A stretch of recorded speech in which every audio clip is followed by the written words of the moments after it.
NEET इम्तिहान 2020 question number 67 में ये पूछा गया था कि इंस्पायरेशन के दौरान पेश आने वाले सही वाकयात का इंतखाब करें। Select the correct events that occur during inspiration. आपको मालूम है कि हमारे बॉडी के अंदर जो ब्रीथिंग का अमल होता है, अमल तनफ्फुस का अमल होता है, उसकी दो स्टेप है। एक स्टेप है जिसको हम क्या कहते हैं, इंस्पिरेशन, और एक होता है एक्सपिरेशन। यानी हम इंस्पायर करते हैं हवा को अंदर और एक्सपायर करते हैं बाहर। तो जब इंस्पायरेशन होता है तो इस इंस्पायरेशन के अंदर आप लोगों ने पढ़ा होगा कि दो पार्ट्स हमारे बहुत अहम काम करते हैं। एक होता है जिसको हम कहते हैं डायफ्रागम। डायफ्रागम क्या है? ये एक तरह का मसल्स है, एक उजलात है। ये उजलात क्या करते हैं? डायफ्रागम, ये उजलात हमारे जो लंग्स है उन लंग्स के अंदर सुकड़ने के और फैलने के लिए जिम्मेदार है। अब ये डायफ्रागम कैसा काम करता है? तो आपने वहां पढ़ा होगा जो जो सदर होता है या जो थोरैसिक केज होता है, थोरैसिक कैविटी होती है, उस थोरैसिक कैविटी के अंदर डायफ्रागम का बहुत इंपॉर्टेंट रोल है। और डायफ्रागम क्या करता है? तो डायफ्रागम आपने देखा होगा कि आपका जो जोफ सदर है, यानी जो आपका थोरैसिक केज है और आपका पेट है, एब्डोमेन, तो उन दोनों को डिवाइड करने का काम भी डायफ्रागम करता है। फिर इसी तरह से दूसरा है बैरूनी वैन साहिली उजलात का सुगड़ा। ये बैरूनी बेन साहिली उजलात क्या है? तो बैरूनी बेन साहिली उजलात को इंग्लिश में कहा जाता है एक्सटर्नल इंटरकोस्टल मसल्स। जब तक ये एक्सटर्नल इंटरकोस्टल मसल्स कॉन्ट्रैक्ट नहीं होंगे तो उसकी वजह से हमारे जो लंग्स है उसके अंदर कोई भी तब्दीली नहीं आएगी।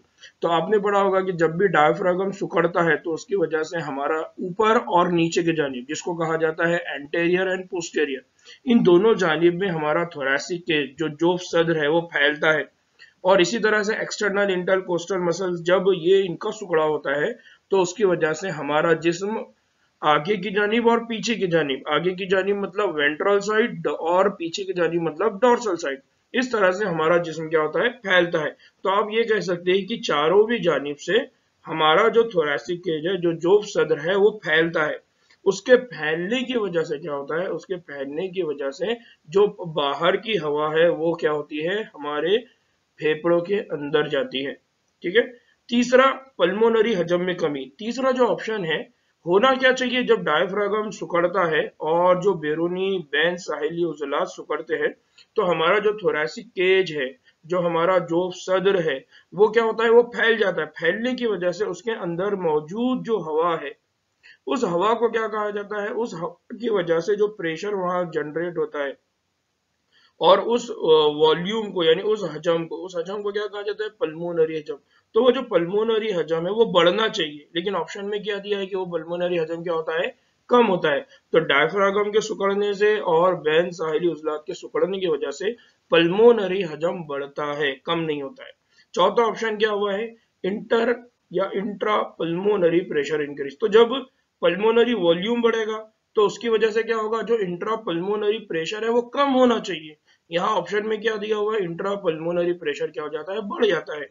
इसका मतलब क्या है कि जो ऑप्शन नंबर सी और डी है, तीसरा और जो चौथा ऑप्शन है, ये गलत है, और पहला और दूसरा ये ऑप्शन क्या है? सही है। इसका मतलब इस सवाल का जो जवाब है वो सी है कि ए और बी, क्योंकि बाकी की जो दो स्टेप्स है वो स्टेप्स यहाँ पर गलत बताई गई है।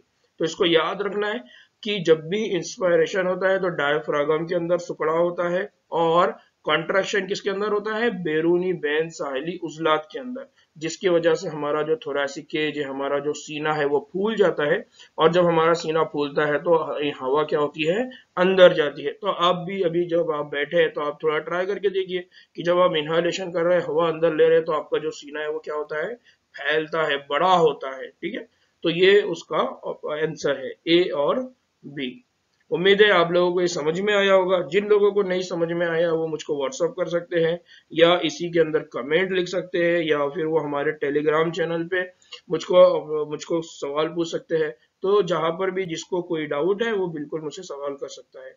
तब तक के लिए चलिए, अल्लाह हाफिज, अस्सलाम वालेकुम रहमतुल्लाहि वबरकातुहू।